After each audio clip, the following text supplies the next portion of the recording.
La raison pour laquelle tu ne peux pas grandir spirituellement, c'est parce que tu ne peux pas devenir un enfant. Ce dont j'explique ici est très important. Quelqu'un peut connaître sa période de désert et son désert dur. Vous savez pourquoi? Parce que l'objectif du désert n'est pas atteint. Oh, est-ce qu'il saisit ce que je viens de dire? Car cette période du désert, le but Israël, c'est que tu deviennes enfant. Devenir enfant fera que tu deviendras muet. Devenir enfant fera que tu ne murmures plus.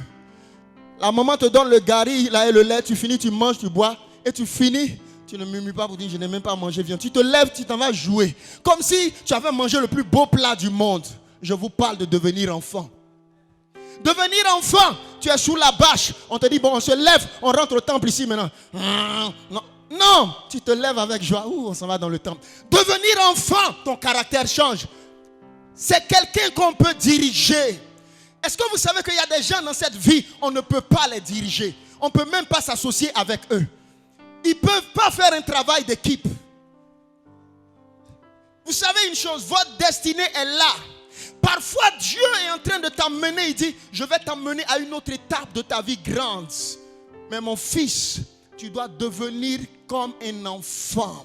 Il dit, hey, nous dans notre famille, on ne nous parle pas comme ça. Quand tu me parles comme ça, le sang doit couler. Dieu dit, tu n'as rien compris.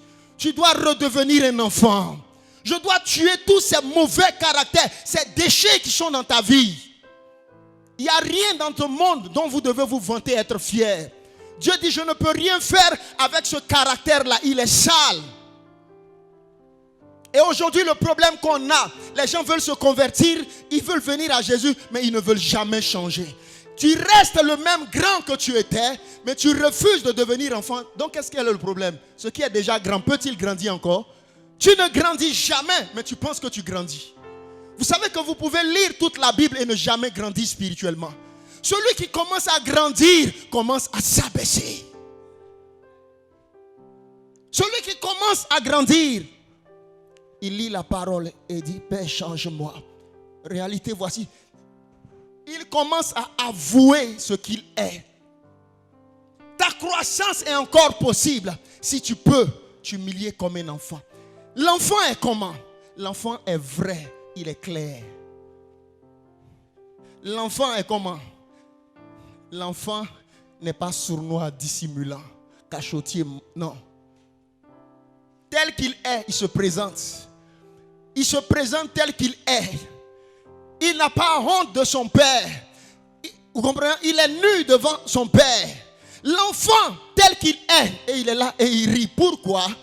Quand vous venez devant Dieu, le seul qui peut laver les impuretés de votre vie, ne venez pas comme étant des grands hommes spirituels. Venez comme des enfants. Pour dire, Seigneur, je veux le royaume des cieux. Change-moi véritablement. Le Seigneur m'a dit une chose. Il dit, pourquoi vous vivez dans l'impudicité? C'est simple. Vous n'êtes pas encore devenus des enfants. Connaissez-vous un enfant qui vit dans l'impudicité? Si un enfant vit dans l'impudicité, sachez que c'est la sorcellerie ou bien c'est quelqu'un qui l'a initié à cela. L'enfant n'a pas la pensée de cela. Une femme va se déshabiller devant lui. Ça ne lui dit rien. Il va passer en train de jouer là. Mais pourquoi tu as ce problème? Celui qui n'est pas encore devenu un enfant n'a pas un esprit nouveau fait. Si vous devenez des enfants, vous ne tomberez plus dans le péché. Ce que je vous prêche là, le Saint-Esprit me l'a dit comme ça et il me l'a dit en vision. Donc c'est un grand secret que je vous donne comme ça. L'enfant n'a pas la pensée du mal, à moins qu'on l'ait initié à la sorcellerie. Comment est-ce que l'enfant est? C'est vrai, ils se sont battus le matin, mais le soir, quand tu les vois jouer ensemble, il pardonne vite. Sa mère qui l'a frappé le matin, le soir, il est dans ses bras. L'enfant pardonne vite. L'enfant évacue vite. Parfois, tu as l'impression, mais tu es trop naïf là. Oui, il est naïf parfois.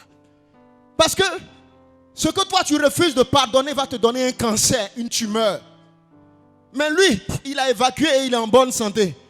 Il n'a pas de problème de ulcère. Mon cœur là, je ne peux plus. Il n'a pas de problème de diabète. L'enfant a quelque chose que vous devez rechercher. L'enfant a une simplicité de vie. L'enfant est naturel. Quelqu'un comprend ce que je dis? Il est vrai. Et c'est ça qu'on a perdu. Nous, on n'est plus vrai. Même quand on vient parfois devant nos parents spirituels, on cherche à paraître et on ment. On dissimule les choses, on est faux. Mais vous voyez, la croissance s'enclenche quand tu t'ouvres ta nudité devant ton Dieu. Celui qui cache ses transgressions ne prospère, mais celui qui les avoue et les... Comment l'église devient puissante? Comment est-ce que le leader ne se fatigue plus quand ses fils spirituels deviennent des enfants? Mais quand chaque fils spirituel vient pour dire, oh, moi je connais ça, moi je connais ça, moi je connais ça, le leader ne peut rien faire avec eux. Il ne peut rien. Voici pourquoi Jésus n'a pas pris un seul scribe et pharisien. Il allait prendre des analphabètes. Vous comprenez ça? Ne laissez pas votre connaissance intellectuelle vous fermer les portes du royaume des cieux.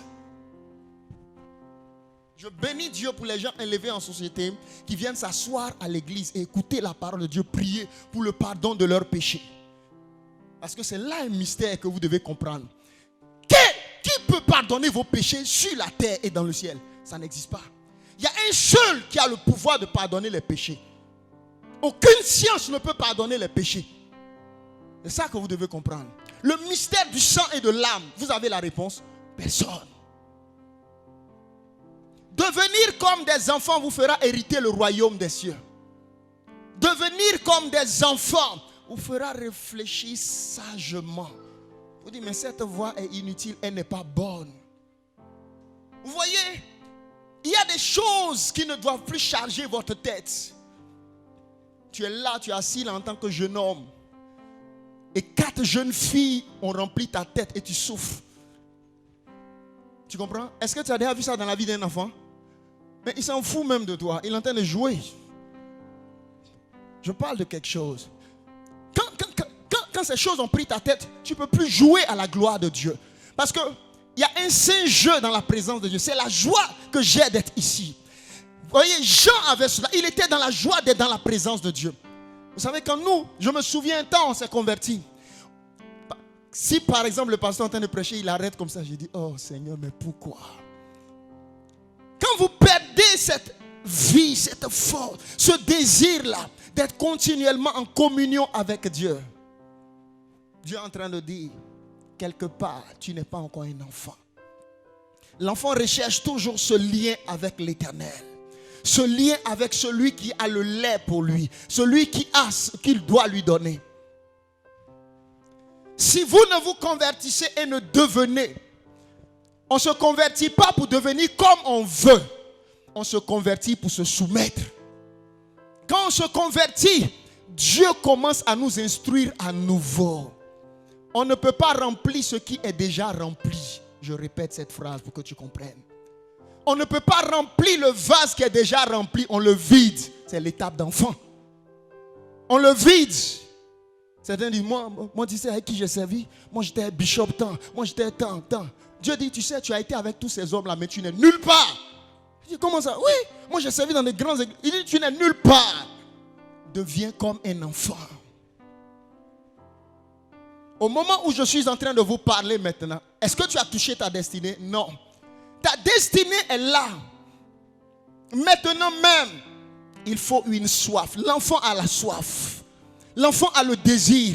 Le prochain programme, il désire cela. L'enfant a une saine volonté. Il n'est pas assis là en train de penser à des bêtises. Il n'est pas assis en train de penser à la prochaine fille qu'il va draguer. Quand vous devenez comme des enfants, Dieu va vous donner la nouvelle logique de votre vie.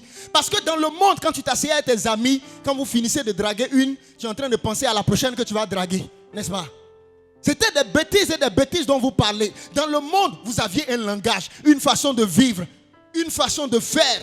Mais quand tu deviens un enfant, Dieu va te dire, désormais mon fils, je vais changer même tes relations, tes amis. En fait, l'enfant est le chrétien que Dieu peut rééduquer. Waouh, réécris cette phrase. Parce qu'il y a des chrétiens qu'on ne peut pas éduquer. Ils viennent dans une église, quand on veut les éduquer, oh, le pasteur là, il se prend pour qui? Oh, non, moi il ne sait pas, il n'est pas n'importe qui, il sort. Va, tu ne deviendras pas ce que Dieu a choisi pour toi. Si c'est l'homme que Dieu a choisi pour t'élever, tu dois accepter de devenir comme un enfant. Est-ce que vous êtes devenus des enfants? Ce n'est pas une question d'âge. Mais quelque chose t'arrive. Parce que Quand Dieu fait cette œuvre en toi, quelque chose t'arrive. C'est comme si le soleil, la vie de ciel, va descendre dans tes entrailles. Même les gens vont rentrer dans ton salon, ils vont dire, qui est cette femme qui habite ici? Les gens sont assis dans ton salon, ils sont guéris. Pourquoi? Non, elle est devenue un enfant et elle a pris une autre étape qui est la croissance spirituelle. Les anges sont descendus dans sa vie. Quelle est l'étape que vous avez connue dont la Bible parle de la révolution spirituelle? C'est les hommes qui deviennent des enfants. Ils commencent, ils disent, Dieu n'aime pas ça, chérie, enlève ça ici, enlève ça. Enlevez toutes ces choses-là, je ne les veux plus. Ah, tu as changé, oui. Celui qui accepte de devenir comme un enfant change. Laissez des païens, enlevez ça ici. Enlevez ça, non.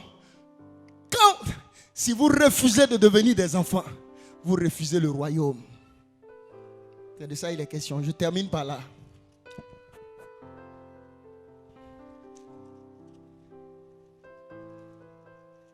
Il dit quoi? Vous n'entrerez pas dans le... Est-ce que quelqu'un comprend ce que le Seigneur dit ici?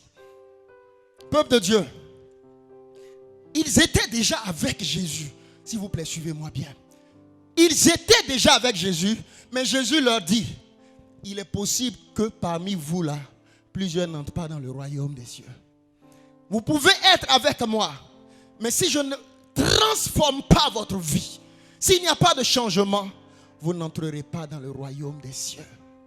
Voulez-vous simplement être des membres d'église, ou bien un jour vous voulez être dans le royaume des cieux? Il dit, conversion et devenir éducable. J'ai rencontré beaucoup de chrétiens qui ne sont pas éducables. On ne peut même pas leur donner des instructions. Plein. Certains viennent 2 jours, 3 jours, quand l'onction descend sur eux, il dit Dieu m'a appelé, ils s'en vont créer un ministère. Et ils commencent à vivre mal. J'ai reçu un jeune homme ici cette semaine. Il a fait la même chose. Il dit, papa, j'ai commencé à vivre très mal. Très mal. Les fondements commencent à venir. Tu diriges l'église et tu couches avec les filles que tu diriges. Tu es perdu, hein? Ton enfer sera double. Vous ne savez pas ça? Ne laissez pas un père spirituel vous tromper. Hein, ma fille, je suis ton père. Il faut que d'abord, il est devenu sorcier. Ah, vous ne savez pas ça? Il y a des démons qui attaquent des pasteurs. Vous savez qu'il y a une secte aux États-Unis. Leur leader est parti maintenant. La secte qui est appelée la secte des Mormons de Joseph Smith. Vous savez qu'à la base, c'était des chrétiens. Et cet homme a commencé à avoir, selon lui, ces révélations que Dieu lui a dit. Et il dit maintenant quoi? La polygamie est autorisée par Dieu. Et Joseph Smith, lui seul, avait 30 femmes. Vous comprenez, non? Il prenait toutes les jeunes filles de l'église, les filles vierges, là, il les prenait toutes. C'est-à-dire, il ne va pas voir une nouvelle jeune fille. Il faut que tu rentres parmi mes femmes. C'est la sorcellerie. Et c'est le même esprit que vous voyez ces prédicateurs de la rue, là. Ils enseignent avec zèle. Et ces hommes-là, ne pensez pas qu'ils n'étaient pas ouins. C'était des appelés. C'était des appelés. Mais il y a des niveaux de démons qui sont des démons d'une autre classe.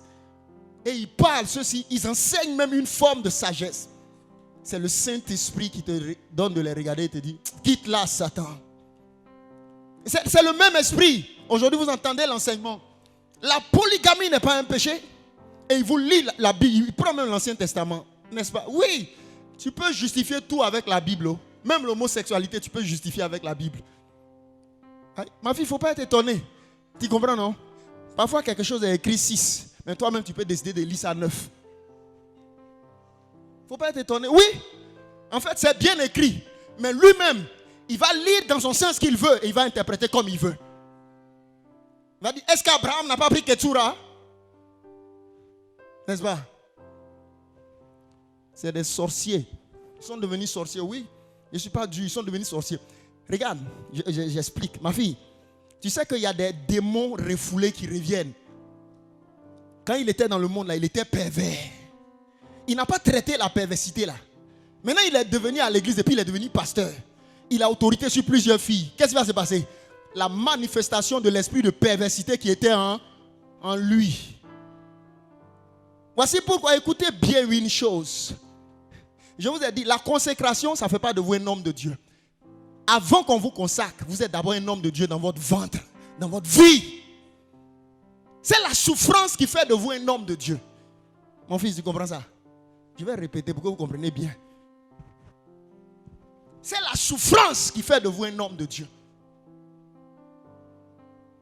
Certains disent, ah papa, comment tu peux dire ça? Oui. La Bible dit quoi? Mon serviteur le juste justifiera beaucoup d'hommes à cause du travail de son âme. Par sa souffrance, Ésaïe chapitre 53. C'est par sa souffrance, par ses meurtrissures que nous sommes guéris. Et l'apôtre dit quoi? J'ai été crucifié avec... Quelqu'un comprend maintenant ce que je dis? Si tu n'as pas de croix dans ta vie, tu n'es pas encore dans le ministère. Tu profites du ministère.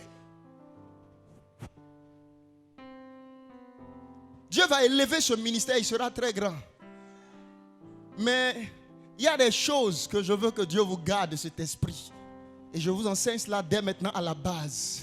Le ministère qui devient seulement un ministère qui cherche à paraître, qui n'enseigne plus la croix. Tout peut être ici décoré, bien beau. Mais il y a une douleur de la vie chrétienne. Tu comprends ça? C'est la douleur de renoncer à sa chair. Tu étais dans le monde, tu avais 10 copines. Les femmes même te draguaient. Tu deviens chrétien. Dieu dit, je ne veux plus te voir dans ces bêtises-là. Qu'est-ce qui va se passer? Il y a une douleur dans ta chair que tu dois connaître, une discipline. Et ne jouez pas. Pour certains, là, c'est comme la mort. Je priais pour un jeune, je ne vous trompe pas. Je priais pour un jeune qui avait ce problème. C'est comme si son corps voulait se déchirer. La sirène voulait le tuer.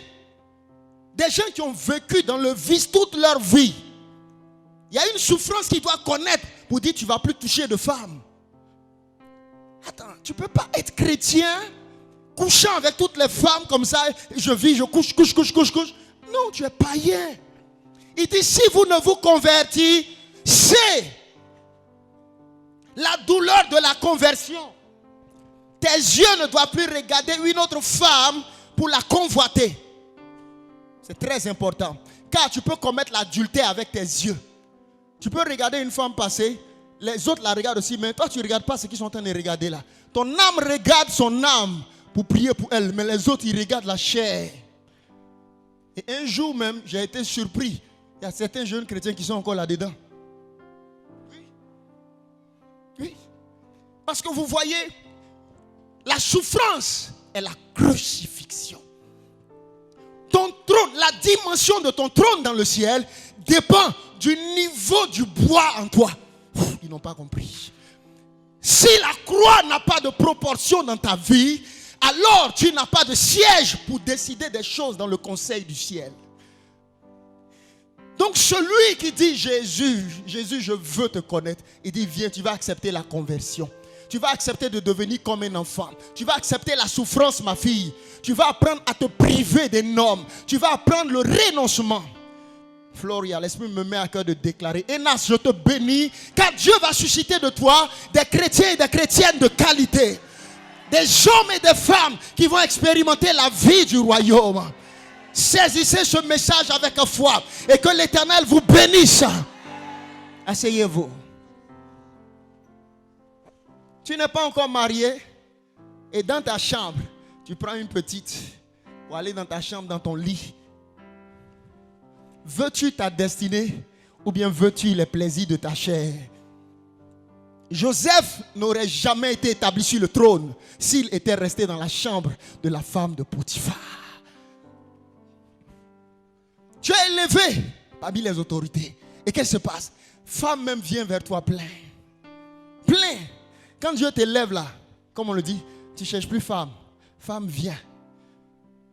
Et tu as la capacité, même si tu le veux, de tromper ta femme. Si tu le veux. Mais Dieu dit, voici devant toi la vie et la mort. C'est là que Dieu va, c'est là que se trouve votre ciel. Et que tu vas dire, non, je resterai fidèle à mon épouse. Même si aujourd'hui elle a pied cassé comme ça. Oui. Parce que votre mariage, vous pensez toujours, c'est... Même si je ne l'aime plus, même si son ventre est devenu comme ça, je l'aimerai toujours, même si elle marche derrière toi comme ça. Chérie, attends-moi. Oh. Non.